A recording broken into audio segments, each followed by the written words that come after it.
if you don't have a website, There's people no. just immediately think, oh, well, then I don't have to worry about SEO.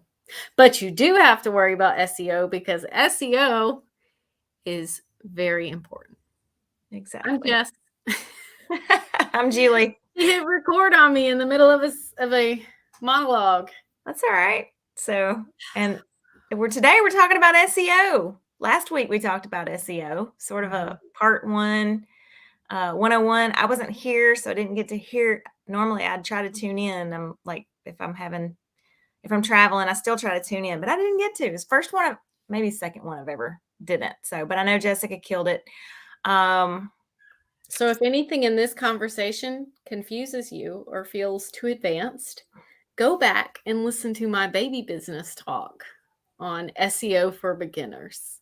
We're still going to keep this in. We're going to keep this there because SEO, it's like one of those things no one wants to do. Yeah, I get I'll it. tell you, I didn't mention meta tags once last week. But, I mean, everybody has an aversion to it, but you need to embrace it. SEO is what brings traffic. You cannot make sales if you don't have traffic. True that. Exactly. Jessica touched on last week so much. This is what she's saying right before I hit record, is that most people don't think you need SEO unless you have a website. We're going to be talking more about the fact if you do have a website today, but I want to touch on the fact, don't tune out, because everything that's online needs to have thought put with it about your keywords and who you're trying to attract. Everything from your Facebook profile to your Instagram bio to your, oh my goodness, your Google My Business listing. That is some prime, they are prioritizing that content. So it needs to have SEO built into it to make sure you stand out above the crowd. So a lot of times SEO is you can sort of do it. It's one of my favorites because you can sort of do it once and it sort of lives on for you. I like those types of tasks. Those repetitive tasks drive me nuts. Those are the ones I want to pass off to someone else. So, all right. So where can you use SEO? Anywhere there is written word. And even a lot of places that are just pictures. So remind me to talk about alt tags. I'm not sure if you did last week. I actually did talk about alt text for like a whole 3 minutes Awesome. last week. And for those of you who might be interested, I put in a community article /blog. So if you want to see the basic how to put in a blog that's SEO optimized with links and H1s, H2s, etc., you can go watch the replay from last week as well. Awesome. Yeah. But yeah, alt text, super important. It lets Google know what that picture is about. Exactly. I know everyone here has probably went to Google and searched for some type of picture. If you do that, don't use that for social media or your website. You can get in trouble, but it does help. You do come up in searches and it can lead people to your website. So that's why they're important. They're also there for accessibility reasons so people that may be blind that use a reader, it will tell them what that picture is on the page. So, all right. A little bit of a recap-ish, but we're going to delve into some new stuff. So again, this applies no matter where. If it's written online, think about who your audience is and try to get some keywords in there, because almost everything online is searchable today. I mean, I would dare say virtually everything online is searchable by Google, Bing, Yahoo, and now with all the AI that's coming out, like Jasper, to even write an AI can go search Google to get content. So you have tons of ways to get found. All right. So SEO is, again, bringing traffic in. Okay. We're just going to look at it like that. It is necessary. You can't make sales without it. So you're going to have to wrap your head around it and think about it. When you're doing the task, just take 2 extra seconds to think about who your person is and what you need to say to them. All right. So if you have a website and you are blogging, or if you're guest blogging, like on Grit, Grind, and Grace or health.com or Forbes or wherever it is, there's two schools for thinking about blog posts. So there's short, 300 to 500. There's super consumable, quick read type content. Most people opt for that. They do get searched. They will bring traffic. If you're just getting started, that's a whole lot more approachable than a 15 to 2,500 word blog post. It's a lot. So ours usually fall somewhere in between those two. Do you know what your word count was in the one you wrote for last week, Jess? I think it was over 1,000. Okay. And what's the quote? Great is the enemy of good is the enemy of great. What is it? Good is the enemy of great. All right. So don't just stuff words in there just to make a longer content because you think the search engines will love it. Again, what the search engines love is not necessarily what your reader's going to love. So number one, we've got to get them to the site, but when we get there, we need them to be able to read the article, right? We want them to be able to read it. So then they'll want to reach out to you for whatever it is that you're selling. So you're going to find that sweet spot in there for yourself. So 300 to 500 words, shorter form content, 1,500 to 2,500 for in-depth articles as your pillar content. All right. So with the readability, you're thinking about their attention span. Okay. Their attention span, people tend to scan. Okay. They don't want to read the whole article. I know you've done it. So think about it. That's why bullet points are super important. And then this is what the biggest part of SEO is like your H1 and your H2s. So I don't want to lose you. Jessica's going to jump in. But last week she did that. You would have seen her, or you can go watch the replay where you see where it's big, bold text that people are scanning. Okay. The search engines are looking for those big, bold text, and that's what they're indexing and showing as important within your content. Those. Yes. Go ahead. Go ahead. I was just going to say from like a non-expert, Julie's been doing it for a long, long time, point of view, the way I like to think about it is the H2s should tell you a story about the blog post, like what's to expect. So if you go from the top, you read that H1 and you're like, okay, I get what this is going to be about. And then your H2s fill in the blank. Exactly. And that's kind of, it tells Google in more detail what that blog post is going to be about. Exactly. Which is very important because Google's got to know what it's about so that they can send you the right traffic. Right. Or search engines.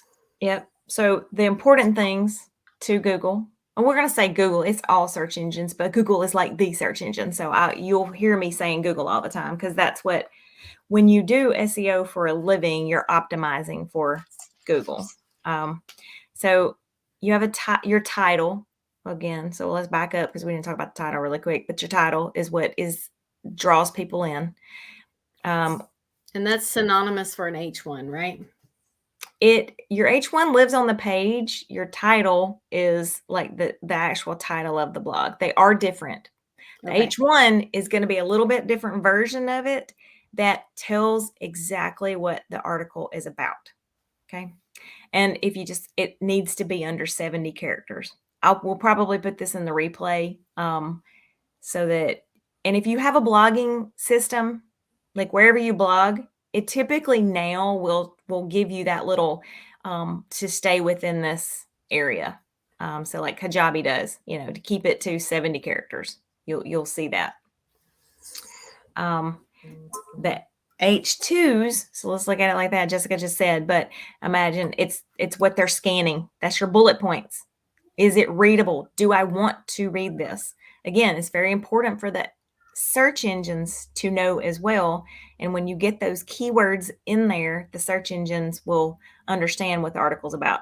The person reading it needs to understand what the article's about. So if it's the what, why, how, process, however that I use all the time, that's what it's going to say. How SEO can bring loads of traffic. That's something someone would want to read. So that's how your H2s need to be structured. They need to be structured really for readability, but they need to have the keywords in. Let me go back to my little listy here.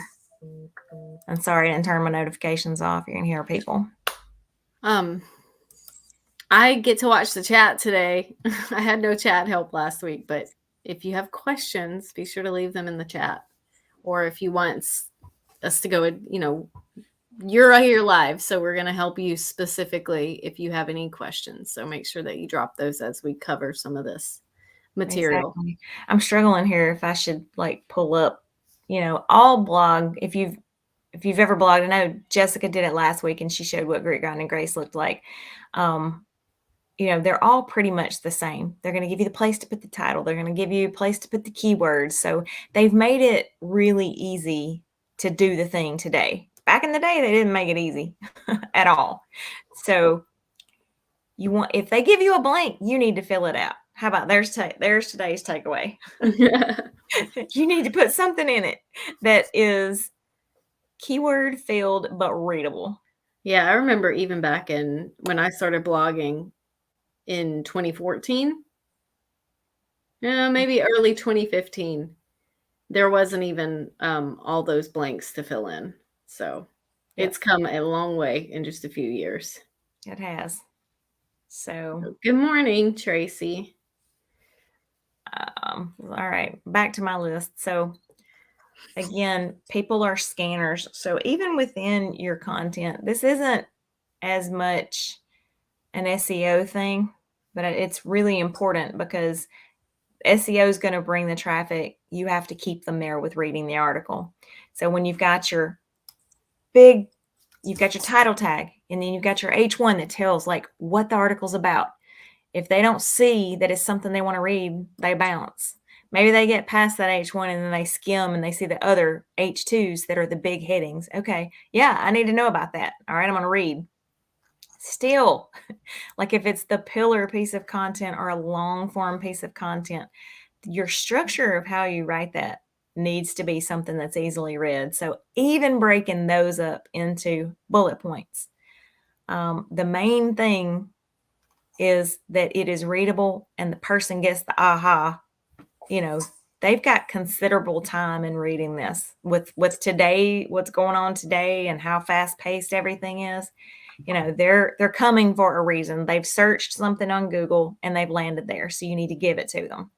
If you give them the aha, hopefully you've got a call to action on that page that will then want them to do whatever it is that you do, buy service or product or whatever it is. All right. So readability on your everything page. has a purpose. Yes. My takeaway for that one. Yes, for sure. All right. Once you've gotten some great readable text and you've got your H1s and your H2s, you're going to give it a once over, make sure back up, whatever that 1,000-foot view is, back up and look at it.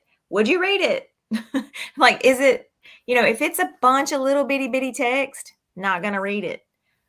Your website has settings for how big your text is. So if it's something, if you go, be really critical and see if it was something, if it's designed in a way that would make you want to read it. Okay. Because if you're going to put this time into it, you definitely need to make sure that someone's going to read it. There's, I'm going to touch on this before we get done too. Just remind me, that there's just remind me Hotjar. Just write that down. Don't let me forget. Hotjar? Yeah. Okay. All right. And there's a bunch of things like it, but I'll wait until the end. So, all right. Just so I can stay on task. All right. So once you've got a nice little article going that is pleasing to the eye, has keywords in it, so it's pleasing to Google, you're going to want to think about the other big part of SEO are internal and external links. Did you talk about these last week? I did. We actually talked about link juice a lot. Good. Okay. Well, then I'm just going to hit the high point and just to explain it one more time in case they can't go back and watch it. But anyway, internal links. These are basically keywords that are going to link off to another article on your own website or another place on your own website. They need to be keywords that go on your own website. External links, same thing. And the external links are, I'm sorry, back up. I'm wrong. I don't like to say that. External links are going to be incoming links. So those are going to be external links on other people's. Like if you guest blogged somewhere, it's going to send them to your website. Okay. Internal links live on your website.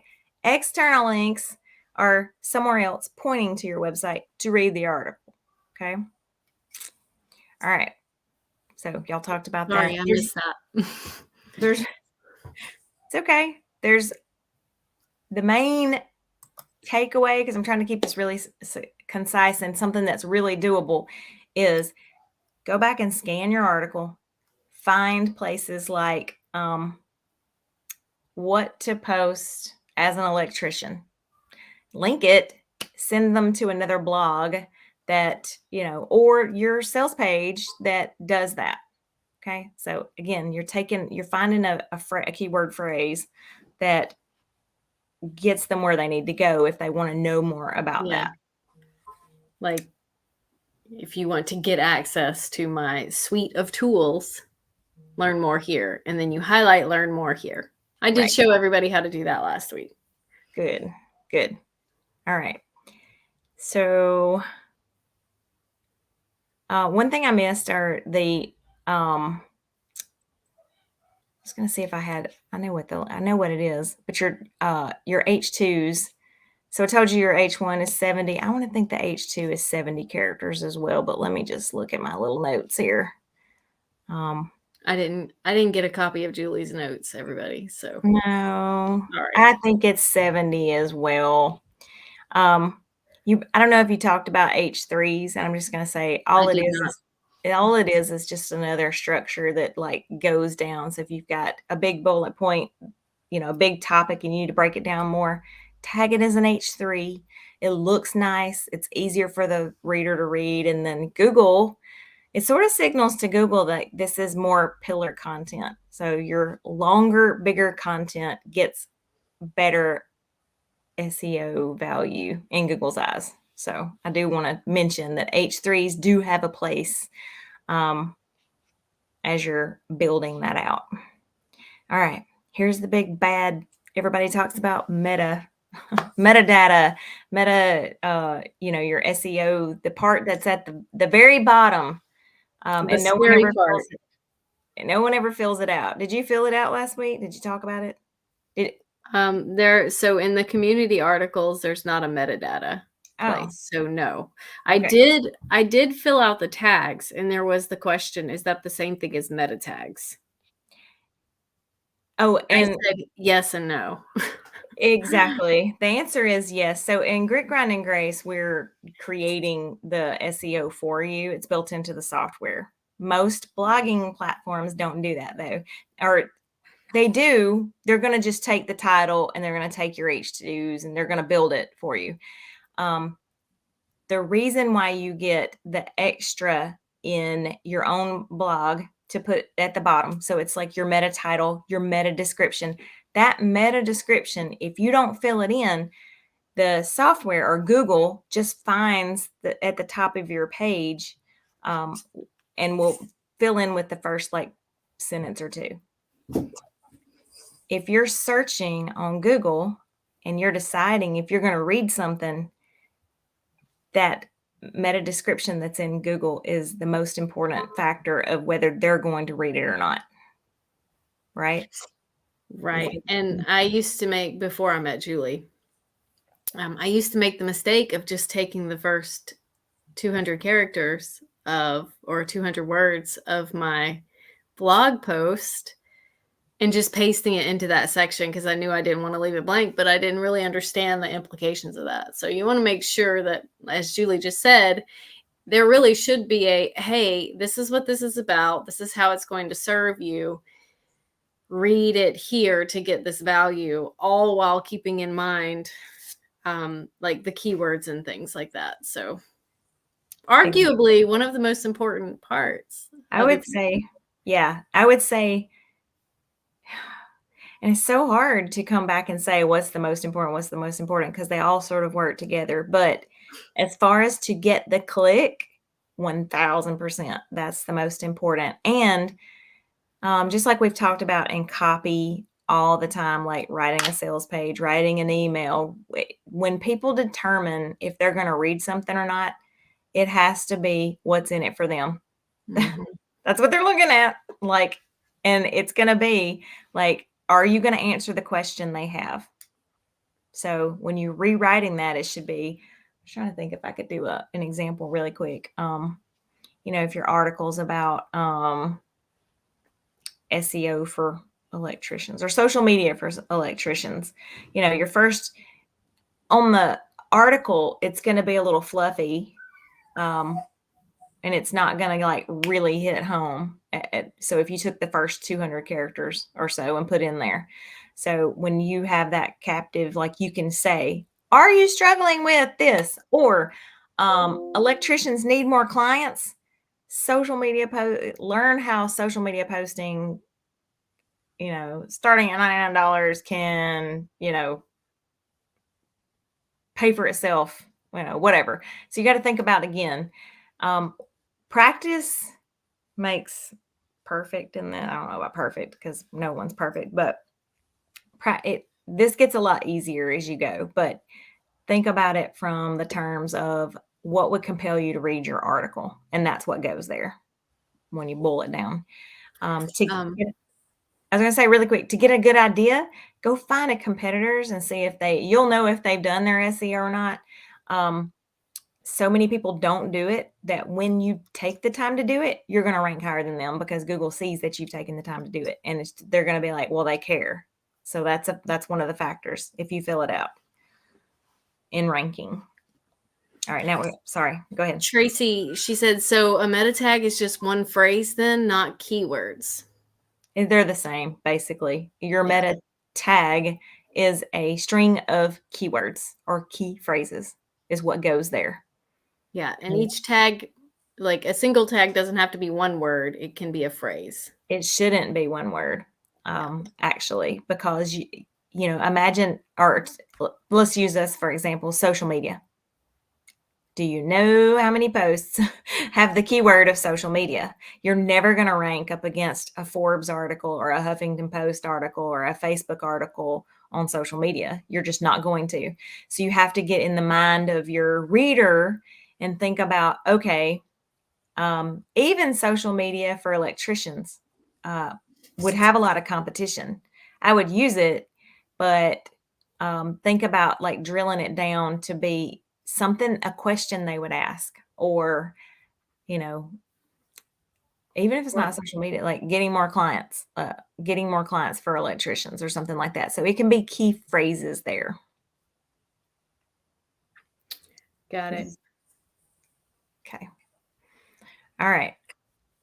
Tracy said, I can fill in the blanks except the meta tag and the Google thing. I can't remember the name, but when I click on it, it wants me to set up a business Google address.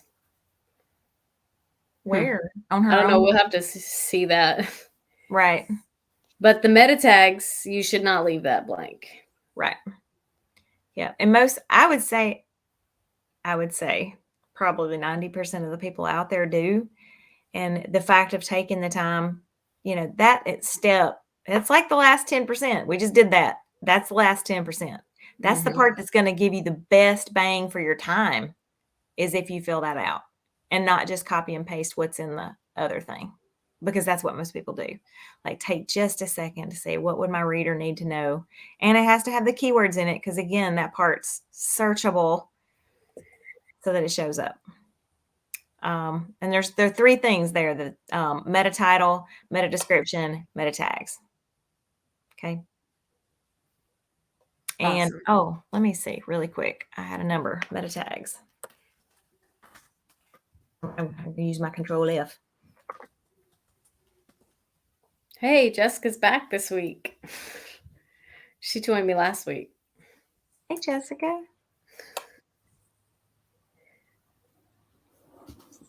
Oh, yeah, it's okay. That's why we have the replay. For sure. She said, shoot, I'm late. I'll have to catch it. No worries.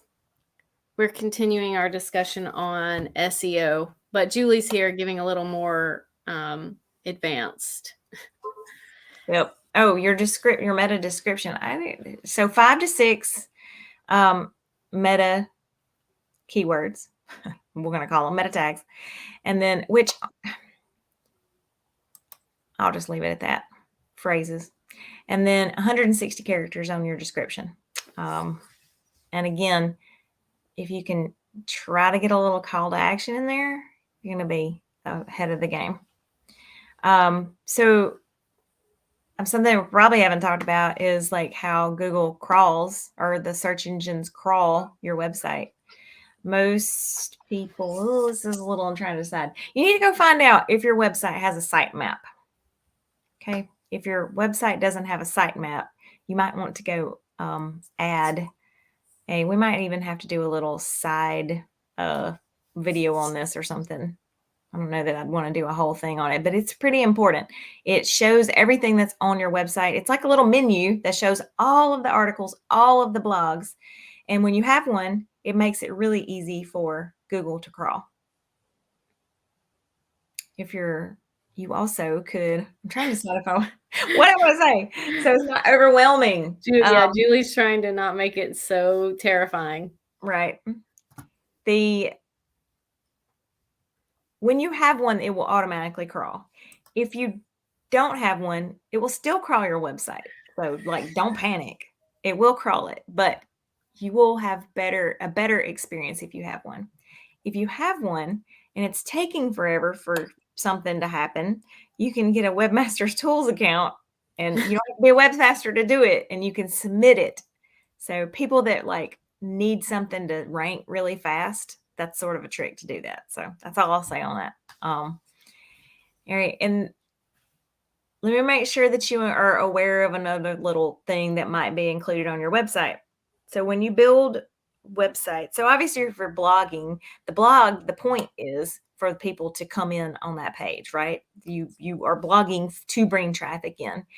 There are times when you build a page on your website that you don't want the Google to pick up, right? Like if you have paid content. Yeah. Paid content's usually behind a password, but still I've seen paid content behind a password that still gets indexed. So a thank you page.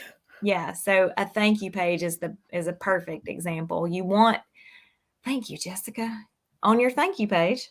So the reason for the thank you page is for the opt-in. If they can get whatever's on the thank you page from a Google search, instead of having to put their email address in, you have lost. So wherever your pages are built, every system has this, and there's a place for SEO on your website too, not just for blogs, but for all of your pages. It'll have an index and a no index. And so if you don't want it to crawl a certain page, click no index, and then you won't have to worry about that.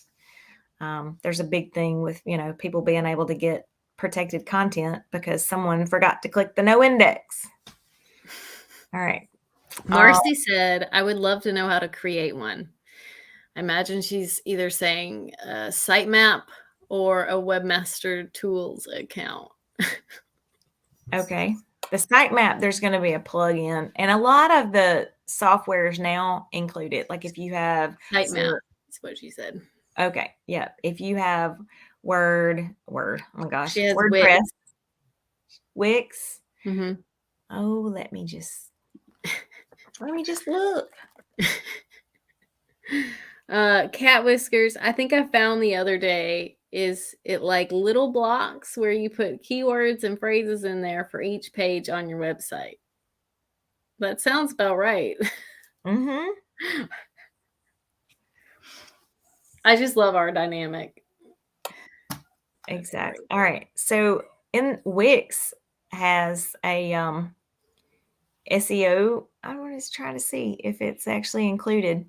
So many of the builders now are building in ways, because SEO is so important, building in ways to make sure that your content is passing checks for there. So it looks like it has one, because it even has the SEO checklist. Like, does your, and our software, like if you got a website from us, it does too. Like, it's fancy. It'll tell me if you have duplicate, too many keywords of whatever, or if you don't have an H2 on a page or whatever, and I'll be able to go in. It's a little audit. So, which comes back to Hotjar. And before there are auditing tools. So if you just want to know kind of how you're doing, you can search. There's free ones. SEMrush has a free trial. That's probably the biggest and the best. It is not for, it's expensive to pay. I'm trying to think of a good way to say this. And I wouldn't go down the rabbit hole and really spend a bunch of time on this. If you are, it's like there's always an investment of time or money, or working on something else. So your blog content, yes, it's important. It's going to bring people in. You want to maximize your time and do it as fast as possible. Hit all of those points. Make sure there's an H1. Make sure there's a couple of H2s. Make sure it's good and readable. Make sure it has a CTA. Go back through it. See if there's places that you can put some keywords, that are appropriate to it. Fill out your stuff and roll on to the next one. But there are a lot of analytical people that want to kind of see how they're doing. SEMrush you can go and do. There's also, if you're wanting to look at the readability test, there's programs like Hotjar. There's a bunch of them. I'm trying to, I use one. I can't think of the name of it. Hockey Stack. And it will show every single visitor that comes into our website, what page they landed on, how far they scrolled down. This is super important to your blogs, because if they only scroll 20%, that means they're not reading. And what you should pick up on that is that you have to do a better job in that opening to get them to read it. The whole point of SEO is to bring people to your website and get them to read it, right? Or get them not even just to your website, but to your Facebook post. Or your Facebook profile or your Instagram bio, is to read it and know what you do. Okay. So many people get caught up in the SEO technique. Yeah. And because you could spend I can too. I love looking at Hockey Stack's little things. I love seeing they went here and then they went here, and knowing how well it's doing, and then it'll even keep up with like if they ended up purchasing something. So it's a great thing to have. But again, everything has its place. You only have how many ever hours you determine that you work a day. So, blogging needs to be in your to-do list, whether it's one a week, one a month, even if it's just one a month. I think that's fine. You don't have to go super overboard on it, but hit those highlights that we've talked about. And just to make sure that I said the point about Hotjar, and there's like, you can do Hotjar competitors or whatever, and they'll probably give you like a free look on them. It will tell you what people like. It can see what they're focusing on. It'll give you a heat map of what they're looking at. So if you're trying to determine, are they reading even your pages or whatever? So it's a pretty cool tool. But again, you don't need the tool if it's going to prevent you from doing something that's going to grow your business. So don't get focused on the tools. Analysis paralysis. Exactly. Just sort of do the work and trust that if you fill those things out, that it's going to bring the people. Readability first. So, all right, let me go back to my list and see, like, can you think of what, maybe Google Analytics, that would be a analysis paralysis kind of thing, but everyone should really install Google Analytics. It'll tell you a lot where traffic's coming from, what keywords they're landing on your site for. Forever, We've had great SEO juice for Facebook group content. What to post in your Facebook group. Those are key phrases that we do well with. Okay, so you need to have key phrases that you're bringing traffic in, and it is not going to happen overnight. But if you continually, make an effort at it, it will kick in. All right. It's 11:45, so. Yep. So if any questions, it's important. And man, like I sound so unsure because as far as like your time value, don't go down the rabbit hole and like don't stress over it is what I want to say. Write a good title. Don't deliberate over it either, though. Take action. Exactly. Take it. Imperfect action is better than slaving over a blog post for 36 hours or even 4 hours. I don't know. How long does it take to write a blog post? I don't know. But I mean, it might take 4 hours. All right. Anything else that I missed? That would be helpful. I think that was good. We do have Tracy's talking. Are there any questions, Jessica? I know you were late, but this will go up in the members area. So if you have any questions, you can always leave comments below. And that goes for you who are watching this on replay as well. Let's see. Next week, any idea what we're going to do next week? Will not be SEO. It will not be SEO. I'll probably go. I sort of know what I'm not going there. I know we've had requests for Pinterest and affiliate marketing and things like that. So. Anybody? Yeah. How about you? Whoever's still here. Anybody? What? Do you have anything specific? And you can always write us these too if you ever think about it, or come to the group better and make a post that says, I'm a Success Club member and I love it, and I would like to request this topic for the coming week or month. Because that will also help us out. Constant contact customer support to fix it. No, sorry. Can SEO be, you've got to reach out to constant contact customer support for that. Can SEO be used in product descriptions or just blogs? Ooh, good question. Dude. Yeah.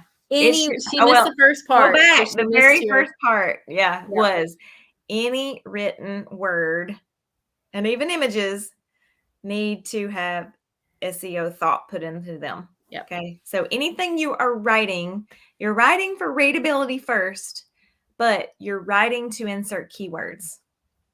And I got one last pro tip. People think they can just embed and change the color to white. So if you got a white background page, they'll think, oh, it's called keyword stuffing, and it will get you in trouble. So don't just go and put a whole block of keywords, kind of like hashtags. People think about hashtags. It was like, oh, if I have them all on here, then Google will index them. Yeah, they'll know they're not the right color, and they will get you. They'll block you. Google is annoyingly smart. Yeah, for sure. There, I said it. And getting smarter and smarter and smarter. Yeah. And maybe next week I might want to talk about, I can't think of the name of it. I think it's Bald. That's a new, do you know what I'm talking about, Jessica? No. It's their new answer to ChatGPT. No. And Google is going to sort of, and I don't know what implication this has for SEO. I mean, SEO is still going to be important, but I don't know how listings are going to look one day, as Google will be changing dramatically before long. So they already have theirs out. Yeah. But so there will always be a place. There always has to be a way to be searched from your website. So, yeah. All right. So I don't know. We'll see what we'll talk about next week. Come to the group and let us know. But I have to roll because I have some socially sweet stuff to do. Y'all know what socially sweet is. Go look at it. All right. Thank you, everybody. Go look at the blogs on Socially Sweet. Oh, yeah. Should have shown those. Yeah, Jessica did a great job. Oh, thank you. You're welcome. All right. Thank you, everyone. Thanks. See you next week.